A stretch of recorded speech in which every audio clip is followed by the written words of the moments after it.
Hello, welcome to Higher Ground Gaming. This is Eric. Today we're going to do another board game unboxing. It's going to be a game from the West Kingdom series by Garfield Games and Renegade Games. As you can see, Miss Mags in the background there. It's called Viscounts of the West Kingdom, and it's the third in the trilogy after Architects of the West Kingdom and Paladins of the West Kingdom. We do have Paladins of the West Kingdom. We like that one very much, and we have played Architects of the West Kingdom. Architects is probably the lightest of the three, this being probably somewhere in the middle between Paladins and Architects. But anyway, this is the last in the trilogy by Shem and S.J. McDonald, Sam McDonald. And we do like the other games from Garfield Games, particularly the Raiders series. That one we enjoy. We have the app for that one. But anyway, without further ado, let's get this one unboxed. And as you can see, it's a smaller box in line with the other boxes too, where everything is packed into a small space. It does fit, but just barely. But anyway, let's take a look at the back of the box now. So, all right. And of course, we might need our glasses, as we have small print here. Well, fairly small print. So, all right. So I'll bring it forward a little bit so you can see it better. So anyway, said Viscounts of the West Kingdom. Viscounts of the West Kingdom is set at the time when the king's reign began to decline, circa 980 A.D.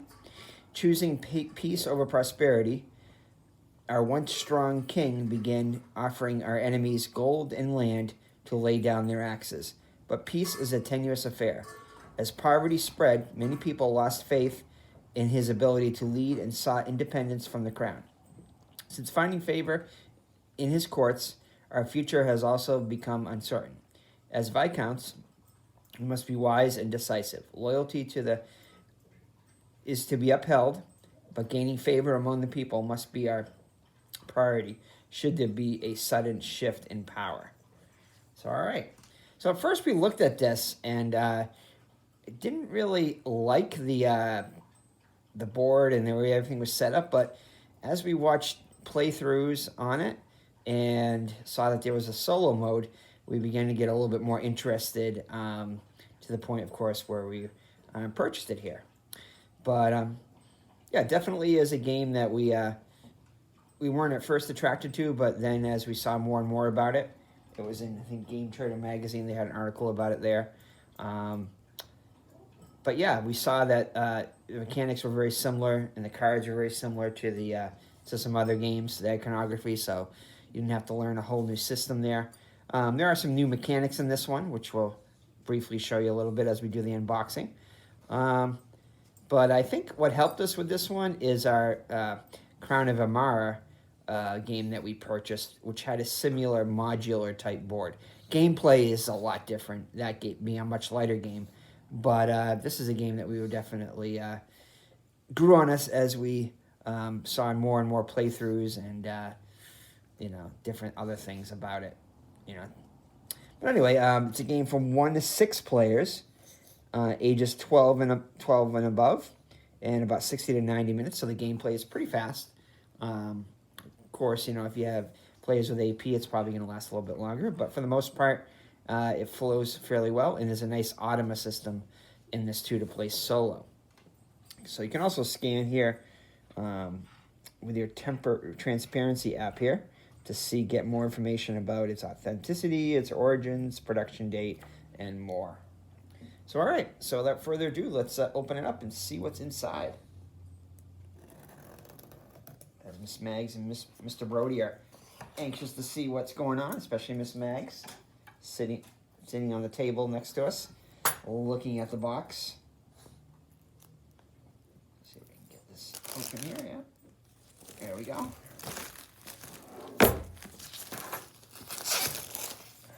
All right.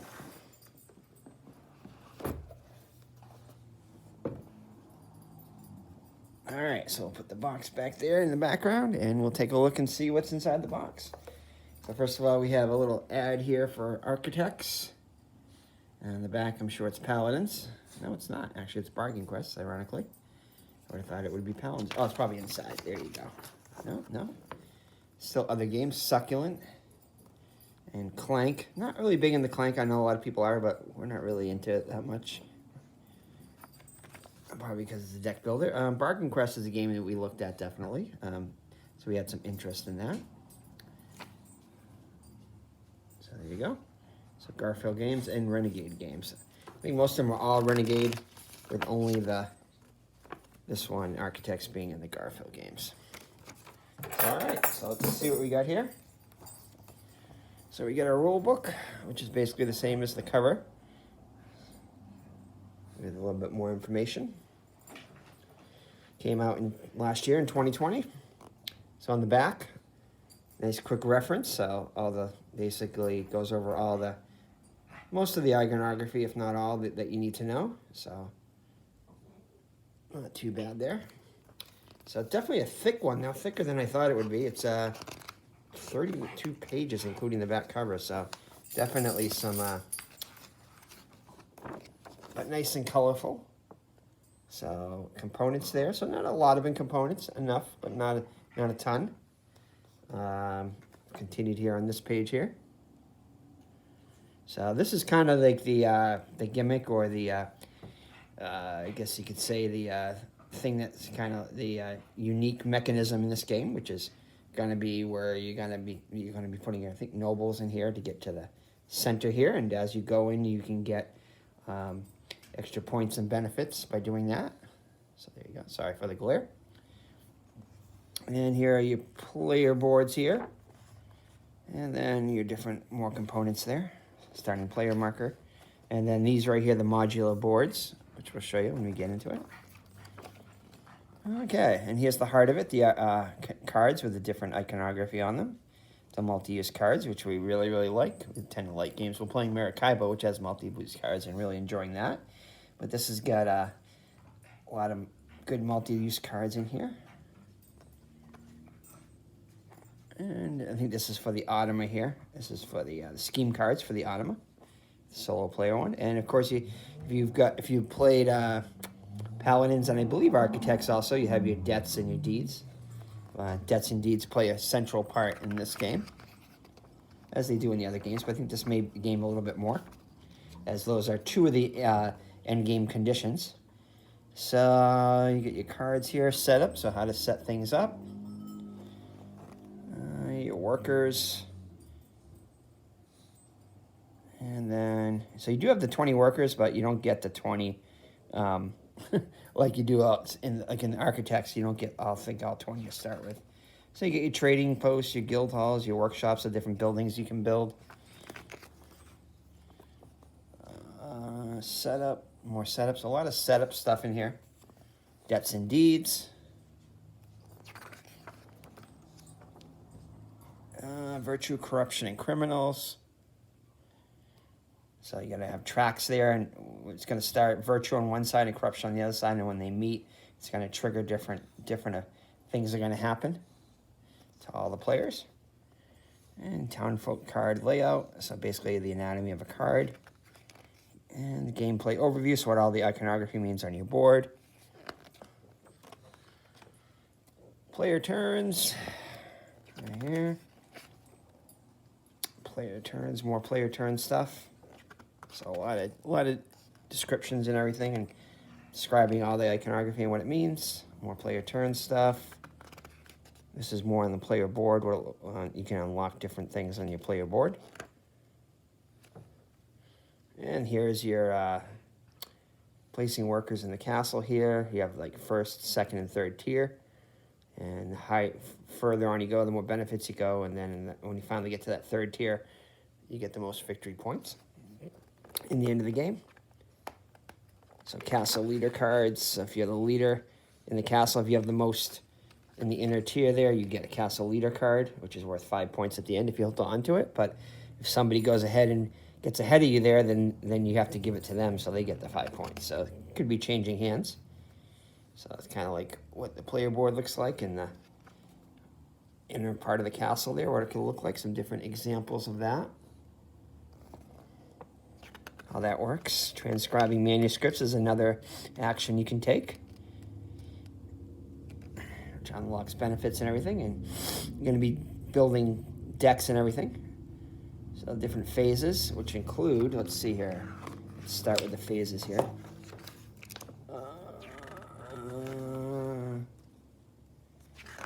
So let's go to the beginning here. So phase 1 is card management. Phase 2 is movement. Phase 3 is your primary actions, which that's going to be the meat of the game. It's going to be taking place. Phase 4, so you can construct buildings, placing workers, castle leaderboards, and where was 4? Transcribing manuscripts. So phase 4 is your recruiting, so the nobles and things like that. And phase 5 is resolving a collision, basically between the deed and debt card. I mean the faith. What do you call them? The faith and the corruption, virtue and corruption. So then you have phase 6, which is draw cards, and then you have your end of the game. And then your end game scoring, not too bad. And it gives a great example here, which is always nice to have. So what things are going to score. And your solo play setup rules, setup for the solo play, general rules, and more general rules, and then primary actions in the solo game. I think this is more like for the AI maybe. Solo play rules, AI turns. Yeah, this is AI turns. And then your end-game scoring here. And then, like we said before, the quick reference for all the effects. All right, so definitely a meaty rule book, but it does seem to flow fairly well. All right, so let's check and see what we got here. So we have a big piece of plastic here, which I think we described as the castle. So this is going to go in the center of your board. So chunky, nice chunky plastic there. And let's see here. What do we want to go into next? So you get a deck of cards. These are kind of basically your virtue and debt cards. I mean your debt and deed cards, sorry. So we'll open up these, quickly go through these.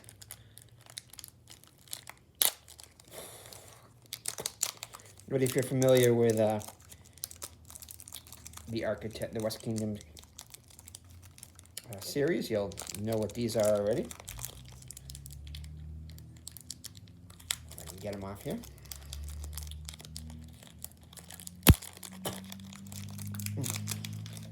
Definitely a thick plastic. It doesn't break too easily. Let's see, where are our scissors? I don't know where we put our scissors. We had them here just a second ago, but oh well.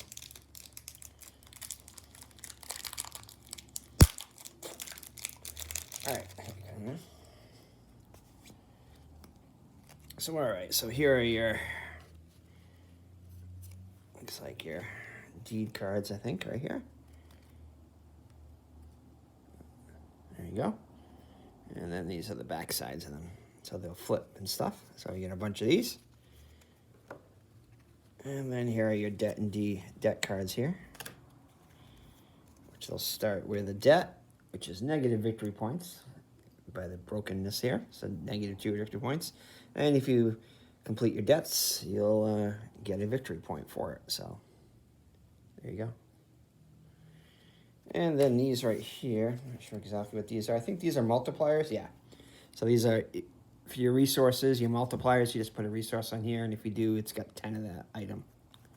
So these, because the game has unlimited resources for the most part, so there you go. And then these are, I think, maybe automa cards, possibly, maybe not. But anyway, they're different cards, which do different, oh, these are for the books, I think, for the scrolls or scripts or whatever it is, the manuscripts you're gonna make. And these are the backs of them there. And then this is, we explained earlier, is the center of the castle. Whoever gets the head there gets 5 victory points and extra stuff there, I guess. Okay, so those are the mini cards. So these are all the 44 by 68 millimeter cards, which will sleeve, of course. And I guess before we go through the cards themselves, we'll go through the meatballs quickly. And then the player board. So, all right, so I think these are your inkwells. So let's see if I can show you one of these up close. So these are, it's kind of hard to get one in my hand, but that's an inkwell. Flat in the bottom. They look a little bit like the monks in the Paladins game.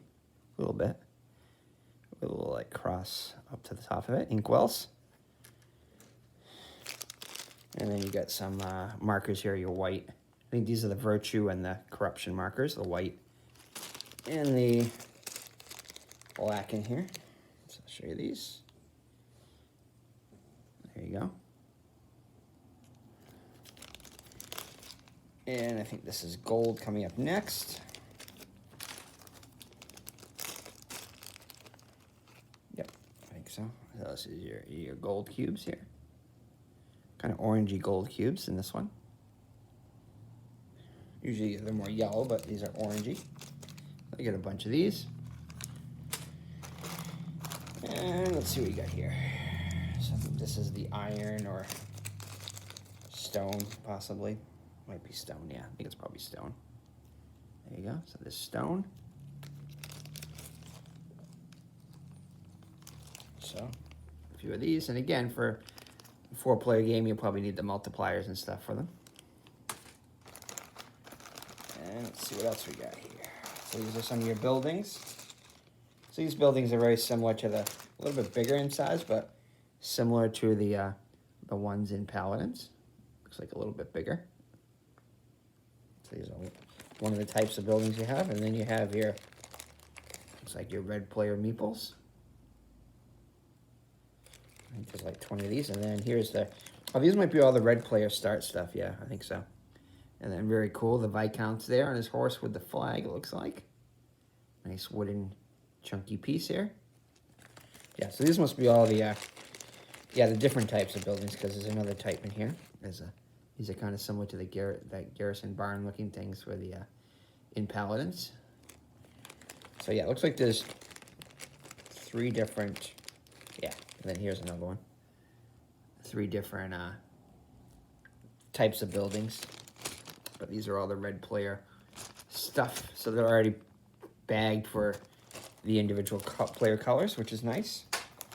And then the same thing basically in green. There you go. And blue. And yellow. So they're already pre-bagged, so you don't have to do any of that sorting out, which is nice. That's it for there. That's it for the meeples. And I guess we'll do a few extra baggies here in case you want to divide your resources into them or put your cards in them after you've either sleeve them or not sleeve them, whichever you prefer. Of course, I definitely prefer sleeving them. So the plastic around these cards is definitely thicker than I'm used to. Oh, this one's coming off a lot easier, though. All right, now here's probably the meat of the game with the cards. So I think I'll separate the, looks like you have your AI deck and some other scoring cards here. And yeah, so I think these right here, I want to say these are the AI cards. So pretty much you just follow the actions on them.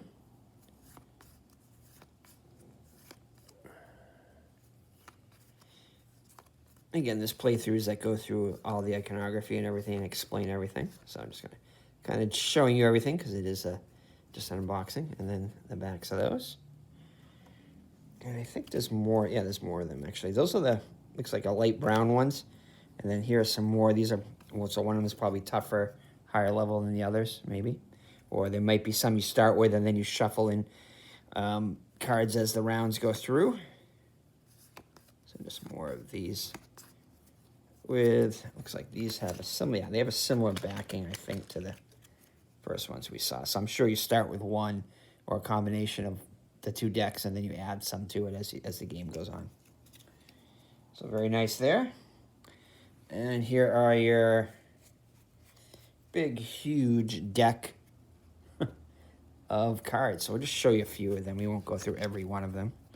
So you have your Abbott here, which doesn't have any special abilities, but does give, I guess, cost 2 coins if you were to buy it, and gives you a religious symbol there. And Financier,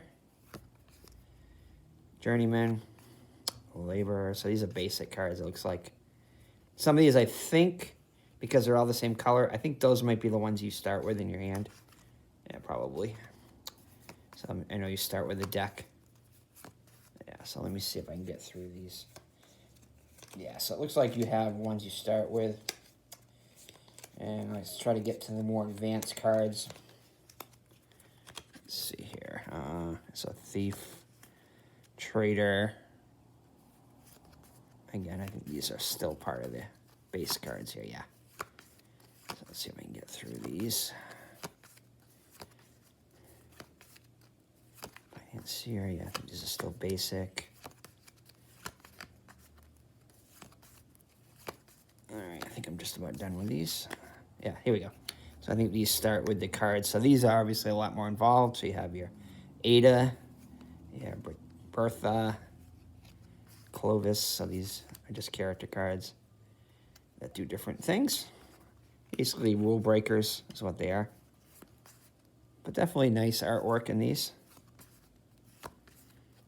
We enjoy them.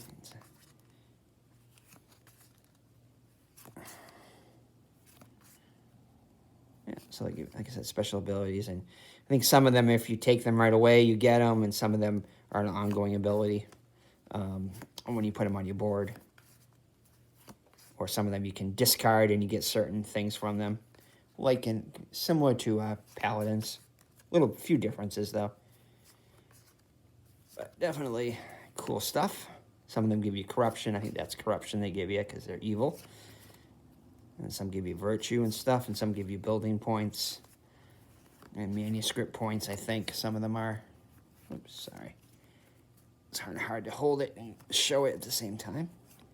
But anyway, yeah, these are just some examples of the cards in the game. And you'll notice some of the artwork similar to Paladins and Architects. So there you go. All right, so a nice chunky deck of these. And I think these might be player aids, possibly.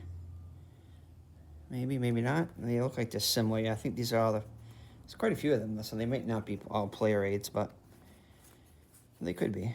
But maybe not. I'm thinking not, probably. So anyways, yeah, sorry. There.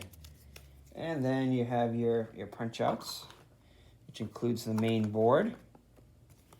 So, like I said, the main board comes in pieces. So this is a part of the hex or whatever it is. I think it may be like an octagon or a hexagon. Maybe not an octagon, but a hexagon or something like that. And then I guess it's 2 sides, depending upon, I think it's based upon player count. It's usually what it is. Or let me just switch up the game a little bit. So we'll put those together as we do it. And then just a few little tokens on here. Yeah, and probably parts. I think these go in the castle there, in the middle there in this. So I think, depending upon what you put in here, I think they go like, yeah, they do. That's what it is. So I think that goes in here. And then this one will go in here. So yeah, so they go inside these right here. It looks like a coin or something. One of these days we're going to get a, since we own so many of these, well, are starting to own many of these West Kingdom games, we're probably going to get a coin set, just because we have many games. I usually don't get coin sets for everything, but since we have a lot of these games, we might. So there's another piece of the board here. And again, the back side of it. And then we'll just snap it together with another piece. Actually, I don't know how these snap together. We'll have to figure this out here, because these might not snap together.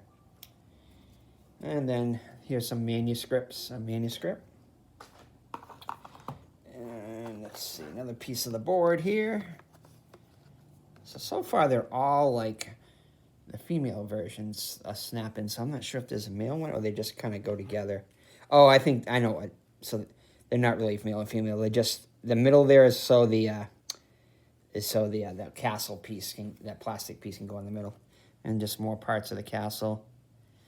Another manuscript. So there's a little bit of set collection with the manuscripts and stuff too. So I'll see if I can. Let's see here, another piece of the board. So you have an outer and an inner part of the board, which you can do. I think certain actions on the outside and certain actions you have to be on the inside to do. I think it might be two on the outside. I think you can build and trade on the outside, and then I think do manuscripts or do the noble thing where you do the castle on the inside. I think that's how it works.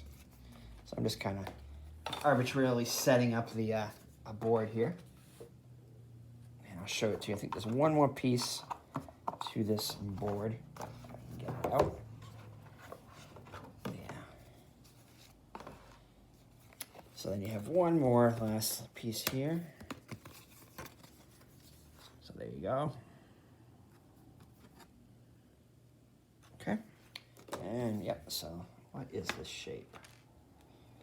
Let's see what shape this is. So it looks like we got, oop, of course that's gonna fall. And let's see here, we got 1, 2, 3, 4, 5, 6, 7, 8, 9, 10? Is it 10 sides to it maybe? 2, 4, I think there's 10. So it's a, is it the decagon? No, that's 12. So you have octagon, nonagon, decagon. So you have the decagon, okay?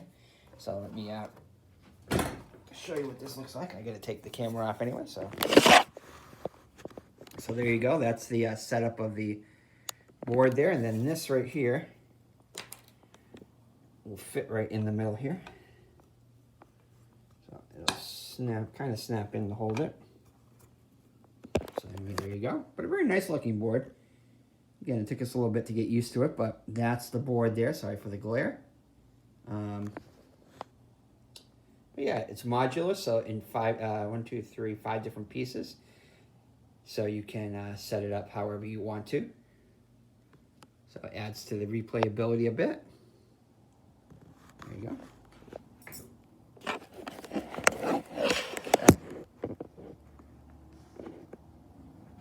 And we'll show you the rest of the stuff. So you play your boards.